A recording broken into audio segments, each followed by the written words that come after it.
नमस्कार मंडळी, आज मी तुमच्याबरोबर कोणतीही रेसिपी शेअर करणार नाही आहे किंवा म्हणजे कोणताच रेसिपीचा व्हिडिओ टाकणार नाही आहे। तर मी हा व्हिडिओ अशासाठी शूट करते की मी जे माझ्या किचनमध्ये जे रेसिपीचे व्हिडिओ शूट करते ते मी कसे करते हे म्हणजे नवीन ज्यांना म्हणजे अजून माहिती नाही आहे। कारण सुरुवातीला माझं पण तसंच व्हायचं, मी एका हातात कॅमेरा म्हणजे फोन पकडायची तर खूप हलायचं म्हणजे असं व्हिडिओ करताना।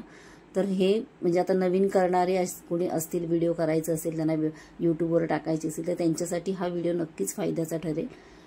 तर सुरुवातीला माझं पण तसंच व्हायचं, मी पण तशीच करायचं कारण मला पण काही एवढी आयडिया नव्हती आणि हळूहळू मी शिकत गेले। तर काही कठीण नाही आहे, तुम्ही नक्कीच करू शकता। तर मी तुम्हाला दाखवते बघा कशी करते मी। तर माझ्याकडे ना दोन असे स्टँड आहेत बघा। हा एक आहे, ही रिंग स्टँड ह्याला बोलतात। तर याच्यामध्ये बघा इथे स्क्रू असतात, आपल्याला पाहिजे तसं ते आपण ॲडजस्ट करून घ्यायचं ज्या अँगलमध्ये आहे तसं। आता मी हा स्क्रू लूज केला त्यामुळे ते हलतंय, आता ते पाहिजे तसं करायचं आणि मग तिथे तो फिट करून टाकायचा। म्हणजे ज्या अँगलमध्ये आपल्याला शूट करायचं आहे, किती लांबून घ्यायचं आहे काय असं, म्हणजे ज्या भांड्यावर फोकस करायचं आहे ते करायचं पहिलं। आणि हे बघा हे स्टँड आहे ना वर खाली होतं, तुमच्या हाईटच्या वर ठेवायचं आहे, हाईटपर्यंत ठेवा, खाली करायचं, कसंही तुम्ही करू शकता। पण जास्त पण हाईटच्या वर नाही ठेवायचं कारण मग आपल्याला दिसत नाही ना, मग आपल्याच हाईटचं ठेवलं की अगदी बरोबर दिसतं। आणि हा एक आहे, ह्याला तुम्ही म्हणजे ह्याचं सेल्फी स्टिक म्हणून पण उपयोग केला जातो आणि सेल्फीचं स्टँड आहे ते। तर त्याच्यावर मी आधी व्हिडिओ करायची आणि नंतर मी हे घेतलेली आहे रिंग लाईट स्टँड। तर आता बघा मी तुम्हाला याच्यामध्ये फोन सेट करून दाखवते बघा। हे आहे फोन सेटिंगसाठी, त्याच्यामध्ये फोन लावायचा आणि आता शूटिंग करायच्या आधी सगळं ॲडजस्ट करून घ्यायचं अगदी व्यवस्थित। तर आता इथे बघायचं बघा, तर इथे बघितलं तर थोडंसं लांब दिसतंय अजून, तर थोडं झूम करायचं ते कॅमेरा, आणि जास्त पण झूम नाही करायचं, मग ब्लर होतं। जेवढं आपल्याला अगदी वाटतं आता हा हे क्लिअर झालेला आहे, व्यवस्थित दिसतंय, तर तेवढंच ठेवायचं।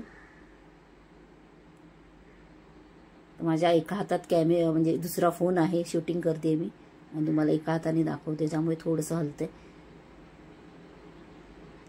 तर आता इथे बघू शकता तुम्ही, फक्त आता इथे बघा कढई फक्त दिसते त्या कॅमेरामध्ये, पूर्ण मस्त असं सेट झालेलं आहे, अगदी क्लिअर आहे, आजूबाजूचं काही दिसत नाहीये, फक्त ती कढई ज्याच्यामध्ये मी रेसिपी करणार आहे ते फक्त दिसतंय आणि मला तेवढंच दाखवायचं आहे, त्यामुळे त्याच्यावर बरोबर मी ते केलं। आणि हे कसं आपले जेव्हा शॉर्ट व्हिडिओ टाकायचे असेल तेव्हा आपण उभे व्हिडिओ करायचे, आणि जेव्हा मोठा व्हिडिओ काढायचा असेल, मोठा लॉंग व्हिडिओ टाकायचा असेल तर आपण आडवी शूटिंग घ्यायची।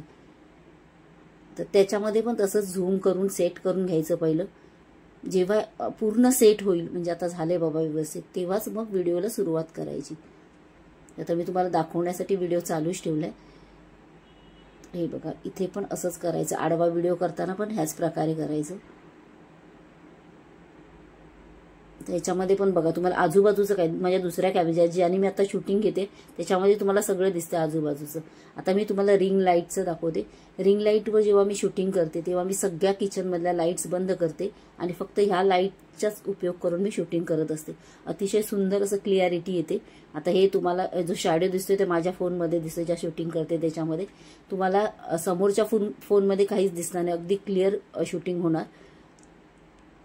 तर असं करायचं। ह्याच्यामध्ये पण 3 सेटिंग आहेत त्या मी दाखवतेच, आधी मी तुम्हाला हा स्टँड दाखवते। याच्यामध्ये पण इथे फोन पहिला लावून घ्यायचा। हा पण जो स्टँड आहे ना, पहिलं सुरुवातीला मी ह्याच्यावरतीच करायचे। खूप छान आहे हा पण स्टँड, छोटासाच आहे, तिथल्या तिथे जवळून असं शूटिंग करू शकतो आपण।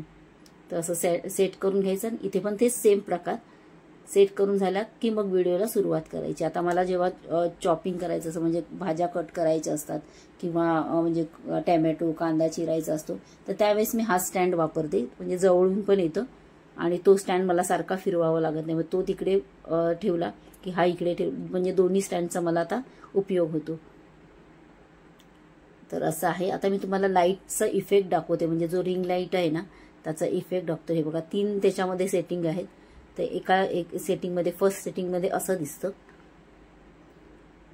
म्हणजे थोडंसं असं ब्राईटनेस कमी आहे याला, आणि सेकंड ह्याच्यामध्ये एकदम असं ब्राईट दिसतं, खूप असं उजेड असा दिसतो। तर हे बघा तुम्ही बघू शकता, हे आहे सेकंड त्याचं सेटिंग। तर मी मला जास्त पण असं ब्राईट पण नाही आवडत आणि मधला जो आहे ना सेटिंग त्याच्यामध्येच मी शूटिंग करत असते. ते बघा ह्याच्यामध्ये मी करते कारण बघा क्लिअरिटी पण छान येते आणि दिसायला पण छान दिसतं आणि एकदम क्लिअर दिसतं. दुसऱ्या लाईटची वगैरे काही गरज पडत नाही. तर आता मी अशाच प्रकारे माझं शूटिंग करते. त्यामुळे कॅमेरा कुठेही हलत नाही. शूटिंग करताना काही म्हणजे गडबड होत नाही. म्हणजे सलग शूटिंग करते. आणि मग म्हणजे जेव्हा आपल्याला स्टॉप करायचं स्टॉप पण करू शकतो कारण आपले हात फ्री असतात. स्टॉप करू पाहिजे तेव्हा चालू करू शकतो. आणि ह्याच्या पुढची प्रोसेस म्हणजे काय असतं तर हे तर काय शूटिंग आपण कसंही करू शकतो. पण ह्याची पुढची प्रोसेस म्हणजे एडिटिंग आणि व्हॉइस देणं. जर तुमच्या घरात शांतता असेल तर तुम्ही रेसिपी करताना सुद्धा आवाज देऊ शकता. पण त्यामध्ये पण काय होतं कधी बऱ्याचदा आपल्या भांड्यांचा आवाज येतो, मांगड्यांचा, त्यामुळे आपला व्हॉइस थोडा कमी पडतो. तर आत्ता मी काय करते माझ्या ज्या व्हिडिओजना ना आवाज नंतरच देते. तर पुढच्या व्हिडिओमध्ये एडिटिंग कसं करायचं, त्याला व्हॉइस कसा द्यायचा, सगळं मी म्हणजे अगदी डिटेलमध्ये तुम्हाला दाखवणार आहे. जसं मी शिकले माझ्या पद्धतीने तसंच तुम्हाला दाखवणार आहे. अगदी सोपं आहे.